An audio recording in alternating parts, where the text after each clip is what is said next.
Assalamualaikum warahmatullahi wabarakatuh. Perkenalkan, nama saya Faizatul Jannah dari tingkat 3B. Baik, di sini saya akan menjelaskan sedikit tentang shock hypofrolia.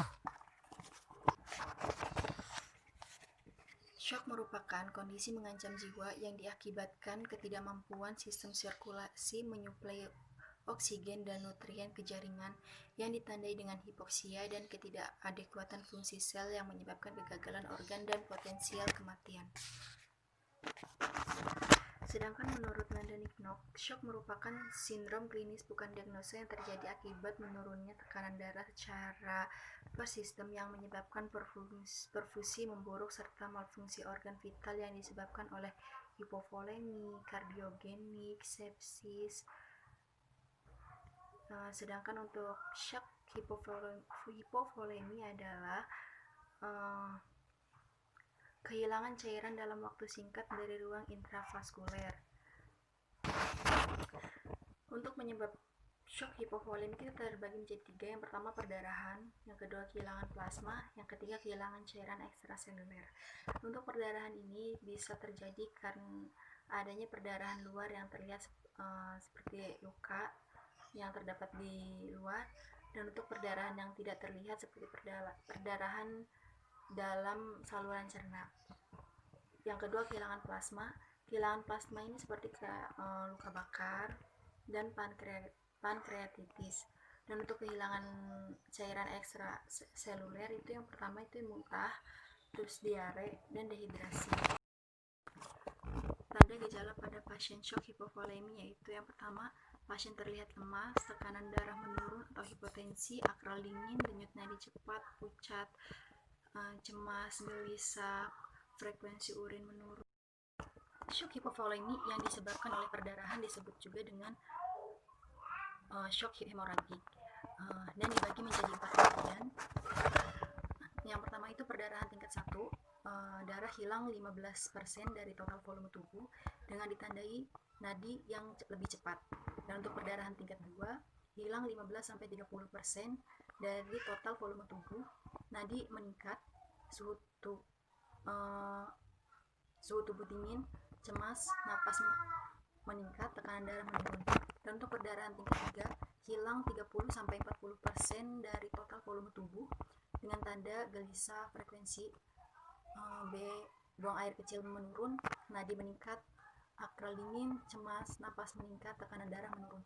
Untuk perdarahan tingkat 4, darah hilang lebih dari 40% yang ditandai dengan nadi lebih cepat namun semakin melemah, tekanan darah semakin menurun, kesadaran menurun, pucat, urin tidak ada. Kesadaran menurun. Nah, untuk pengobatannya yang pertama dilakukan pemberian cairan kristaloid NaCl 0,9% atau RL. Nah, untuk obatnya yaitu ada dopamin, dobutamin, epinefrin, dan ini untuk meningkatkan kemampuan jantung untuk memompa darah. Dan untuk pemeriksaan penunjang, yang pertama dilakukan tes darah H2TL. Ini dilakukan untuk memastikan adanya jumlah darah yang berkurang. Yang kedua itu tes kimia darah. Di sini untuk memeriksa fungsi ginjal dan otot jantung. Dan untuk endoskopi, pemeriksaan ini dilakukan untuk memeriksa saluran pencernaan yang memastikan ada atau tidaknya perdarahan pada pencernaan. Selanjutnya itu ada ronsen, USG atau CT scan yang memastikan bila terjadi perdarahan pada area yang dicurigai. Nah, untuk masalah yang diambil yaitu yang pertama kekurangan volume cairan, yang kedua perfusi jaringan tidak efektif, penurunan curah jantung, resiko gangguan sirkulasi spontan, nyeri, dan kecemasan. Yaitu intervensi sesuai dengan SIKI, intervensi pada pasien shock hipovolemi dengan masalah keperawatan, kekurangan volume cairan. Yang pertama yaitu melakukan manajemen hipovolemi. Nah, yang sesuai dengan observasi pemeriksaan tanda dan gejala hipovolemi yang seperti frekuensi nadi meningkat, nadi teraba lemah, tekanan darah menurun, tekanan nadi menyempit, turgor kulit menurun, volume urin menurun. Terus dilakukannya tindakan terapeutiknya itu hitung kebutuhan cairan, terus berikan asupan cairan oral.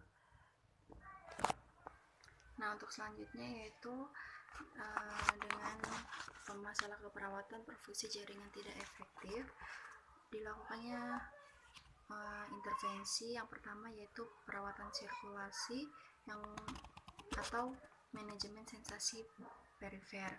Nah, untuk masalah keperawatan yang ketiga yaitu penurunan curah jantung, bisa dilakukannya dengan perawatan jantung atau perawatan jantung akut, itu sesuai dengan SIKI ya. Terus untuk yang masalah keperawatan yang keempat, resiko gangguan sirkulasi spontan dengan intervensi yang dilakukan perawatan jantung akut atau pertolongan pertama. Dan untuk masalah keperawatan yang kelima yaitu nyeri, dilakukannya sesuai dengan intervensi yaitu manajemen nyeri. Terima kasih. Wassalamualaikum warahmatullahi wabarakatuh.